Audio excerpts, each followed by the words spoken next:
Hey guys, welcome. We are here with Catherine, and she is a partner at Dominion. And today, what we're talking about is how you can put up to $100,000 or more in your bank account in the next 90 days with the ERTC. So, I know there's a lot of misinformation and a lot of questions and a lot of stuff going around about the ERTC, but what we wanted to do is bring on someone who actually has some information on it. So, I want to first get you to introduce yourself, a little bit about who you are, what you do, and then we'll dive into the details. That sound good? Yeah, it sounds great. Thanks for having me. So my name's Catherine. I'm a CPA and I'm a partner at Dominion Enterprise Services. We're a specialty tax and accounting firm. Both myself and the partner in the practice are tax professionals. That's our thing. I do a lot of this kind of work for other CPA firms as their outside provider for this. And then we also do educational outreach to other tax professionals, teaching them how to do the tax credit, loopholes and problems and issues that can come up with it. So it's definitely a practice area for us. And we've been doing a lot of this kind of work for restaurant owners specifically because you guys were so affected during the pandemic. Absolutely. And you know what? It's so huge that this is even available. Now, I'll be honest. I have so many people that say, oh, well, my accountant checked into it and I'm not eligible, or, oh, I don't think that applies for me, or, oh, I got, PPP, so therefore I'm not eligible. Or I've heard a lot of that recently. So I wanted to clear up, what is the ERTC and who's eligible? What are some things that you've seen out there? Yeah. So the ERTC, the long version of that is the Employee Retention Tax Credit. It's a credit that came out during the pandemic. And the nice thing about it is because it's a tax credit program, you have up to 3 years to go back and get it. So for a lot of people who haven't done it, there was a lot of confusion during the pandemic with the rules. It's still available. It's up to $26,000 per employee. So you can imagine even with a small operation that can add up quickly. But really for this program, the devil's in the details. And so the biggest thing that I see, some confusions around it, when the rules originally came out for this program, if your company took PPP money, you weren't eligible to do the ERC. And then Congress quickly realized that, okay, that's just going to wipe out pretty much everybody that we want to take advantage of this program. So they changed the rules. And so now, if you got almost all the cases I do, people got PPP funds and they still qualify for ERC because it's a similarly written program, but it's actually a lot more beneficial, especially for restaurants. And so that's kind of the basics of the program.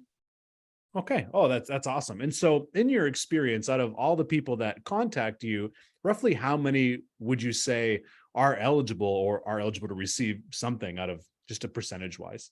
Yeah, so I guess to dial that in just to restaurants, because it is really industry specific, this credit, almost all of them qualify because under the rules, and this is a US program, so under the rules, there's two ways that a company can qualify for this.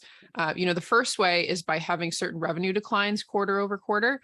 And that's something that a lot of restaurants had. So, if you had quarterly dips or quarterly bunching of your revenues because you were shut or closed or whatever, that can trigger eligibility.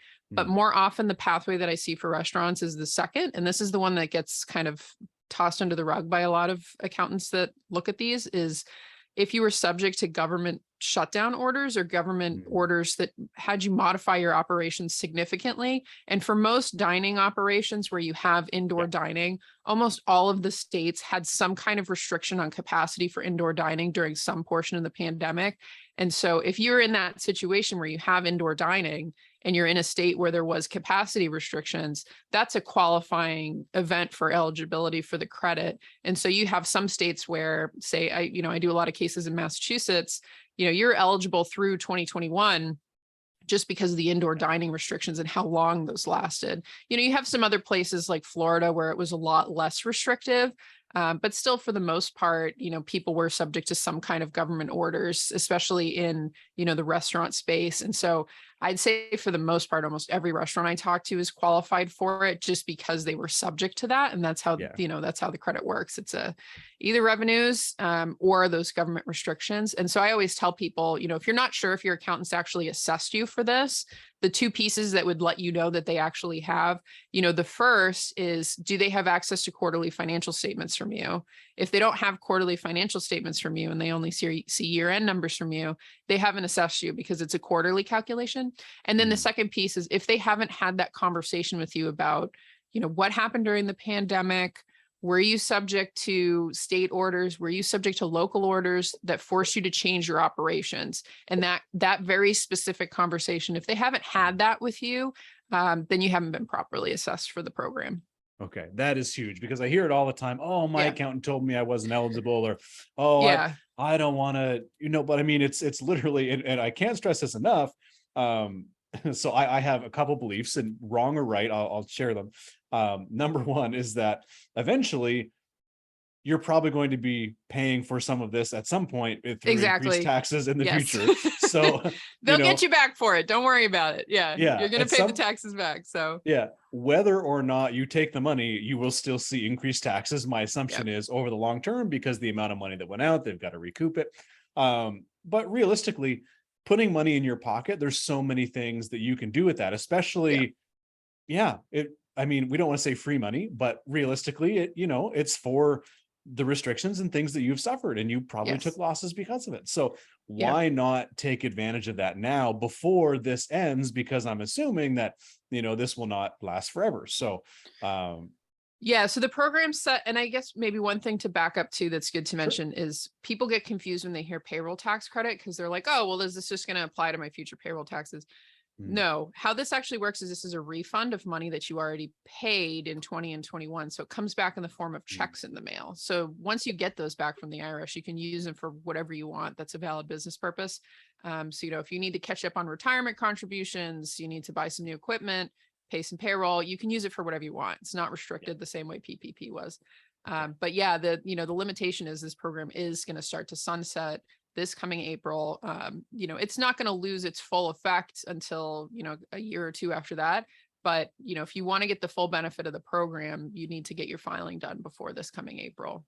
Yeah. And this is such a huge time now because generally speaking, we do see revenues decline in the winter months. Sales will trickle down. This is when you probably need to put more money in there to make it through, especially as we talk about, recessions and things like that, people tightening their belts, costs going up from your food and your labor. Now is the time where you need it more than ever. So if you have not done this yet, now is the time. Do not wait on it, because it will take a little bit of time to process anyway. So what you do now will be beneficial for you 3 to 6 months from now. So we want to make sure you have that as a little window. So the earlier you act, the better.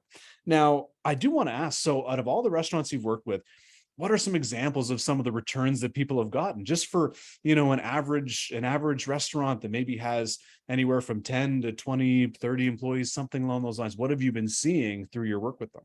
Yeah, I would say, it's highly specific on where you're located. So it's really specific on how long, you were subject to restrictions, or just if you had serious revenue issues. But for the most part, it's, where you're located tends to be the driver.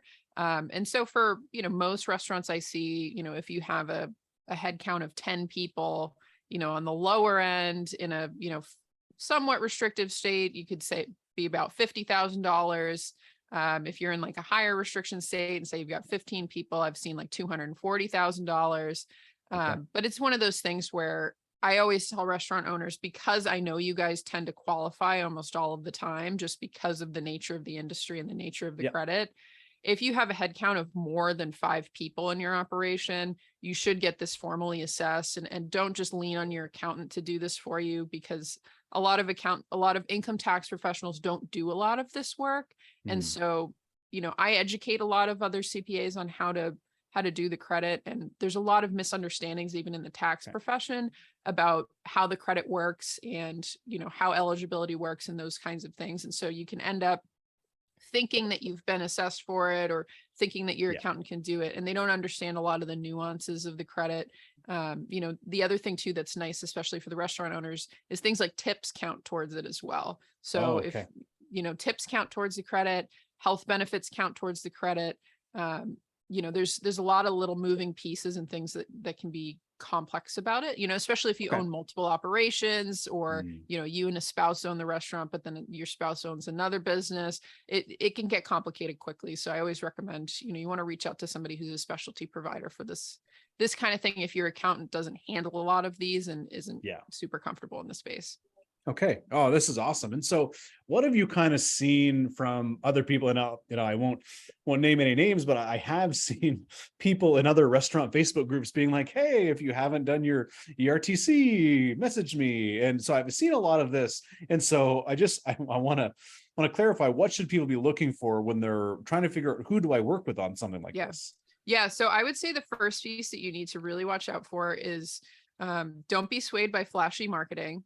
Don't be swayed with how much a company has filed in claims, because none of this has been audited yet. So that's the thing too that I should warn people about, is when you file for something like a tax credit, especially this tax credit, the IRS is just processing these.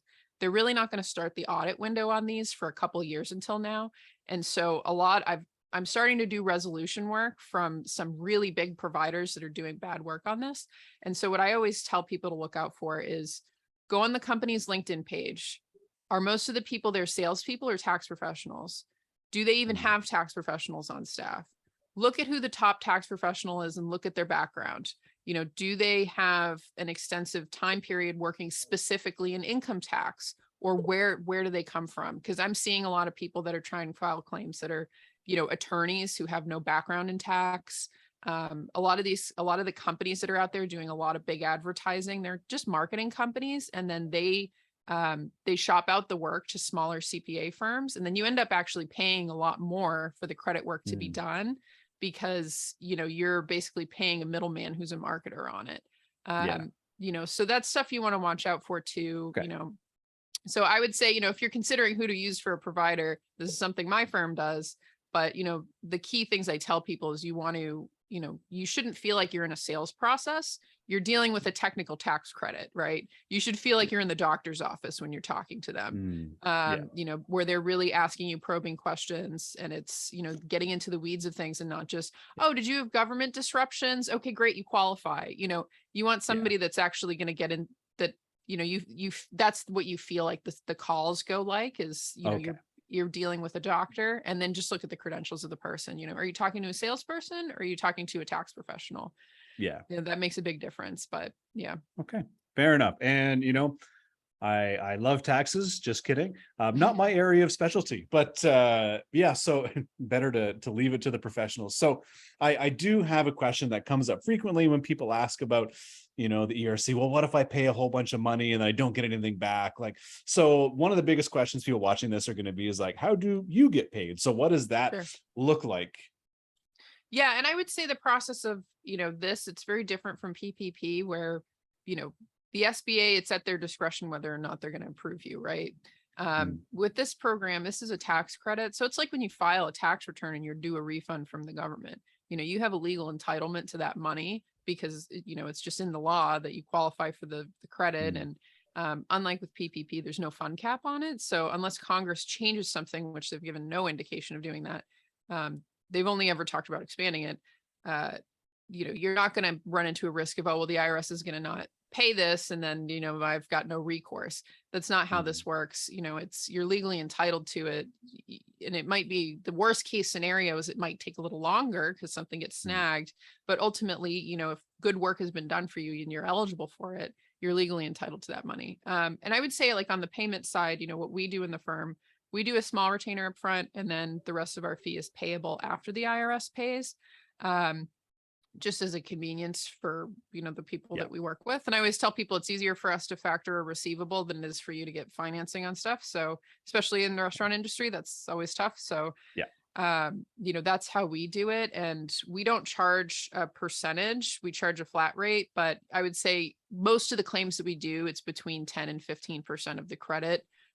Obviously on the larger end, when they're larger credits, that skews way down. And then if they're much smaller credits, that can skew up, because, a case is a certain amount of complexity, even if it's only a small case. So, but generally it's around like that 10 to 15% of the fee of the, the credit tends to be where our fee is, but it's not, we don't charge an actual percentage. That just tends to be where it is. Okay. No, fair enough. And what I love about, there's two things you said there I wanted to really point out, is that as a restaurant owner, if you meet those qualifications, you are legally entitled to this money. And if you do not apply for it, or you do not check if you're eligible, literally you're just missing out on money that you are legally entitled to. So I love the way you phrase that. But then secondly, small retainer up front, and the rest is payable when you get paid. So to me, looking at this, it's kind of a no-brainer. And I have clients that we work with, and they have received tons of money back, hundreds of thousands of dollars, multiple checks coming back to them. So this is the stuff that our clients have experienced, and that has made a world of difference after going through 2020, going through 2021. It's just a world of difference for them and where they are now. So like, I can literally tell you the relief that comes on their faces after seeing those checks finally arrive in the mail. So if you're sitting there and wondering, hey, should I do this? Does this make sense? It sounds like a no-brainer to me. And so I guess the question I would ask for you, I have a link specifically to book in a quick meeting. And so I think it's a 15-minute meeting. And so in that call, I guess what would happen? I guess what would be the, as soon as they pick up the phone, do they have to pay you a retainer, or what does that process look like to find out whether this is a good fit or whether they might be eligible? Yeah. So what we do in the firm, that first phone call, it's like, your first meeting with a doctor. The first thing I ask them is, what questions do you have about me? What questions do you have about the program? I want to make sure you understand everything you want to understand about this. Cause some people are like, you know what, I'm good. I trust you, do what you're going to do. Other people, they want a lot of detail. And so that's where I start is, how comfortable are you with the program? I want to make sure you understand everything you want to understand about it. Not that you have to understand everything about it. And then we just get into the details about, where are you located? How many locations do you have? Roughly how many employees do you have? Do you have shared ownership going on? Who does your payroll? How are we going to coordinate documents? And just those kinds of questions. And then for us, the process goes into, okay, it sounds like we're a good fit. It sounds like you're eligible just based on this initial conversation. Let's do the document collection and figure out what the actual number is. And then once we've got the actual, and, I usually just do it on a good faith thing with people of, as long as they're relatively comfortable with our fee range and everything, we're happy to do that work and legwork and figure out what the credit is before they, sign and do the retainer.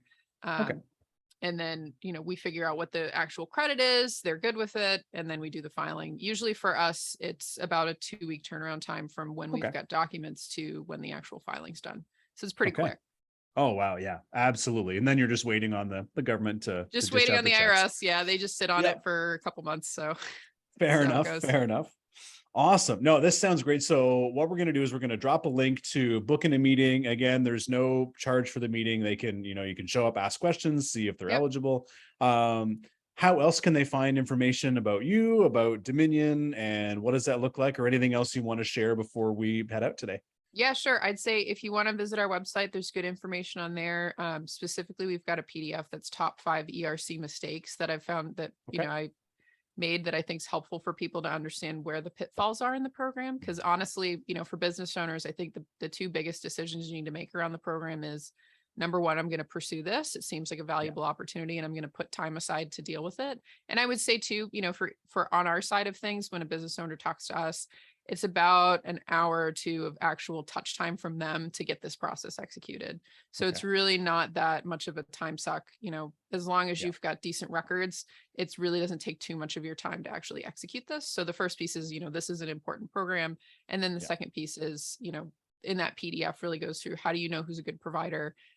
What do you need to watch out for in the program? There's some people out there there's a lot of people out there in this space that are not tax professionals, that, I was lamenting with another firm who does similar work to we do, and I really respect them and we collaborate a lot. And I was lamenting with him that this is going to be a really nasty situation in a couple of years because there's a lot of bad work being done out there.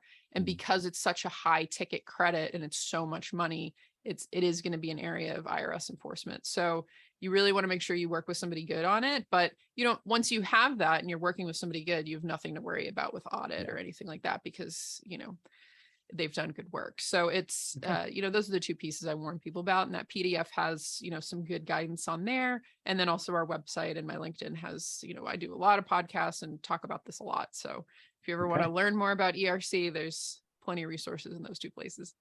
Awesome. That is awesome. So what I'll do is I will put the link to book in with you.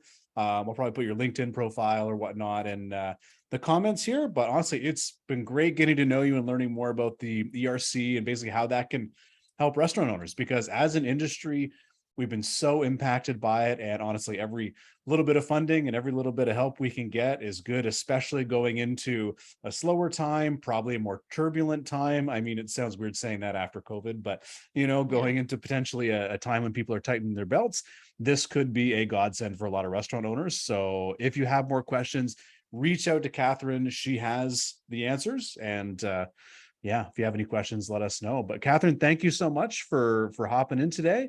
And yeah, hopefully lots of people reach out and get some money in their bank account.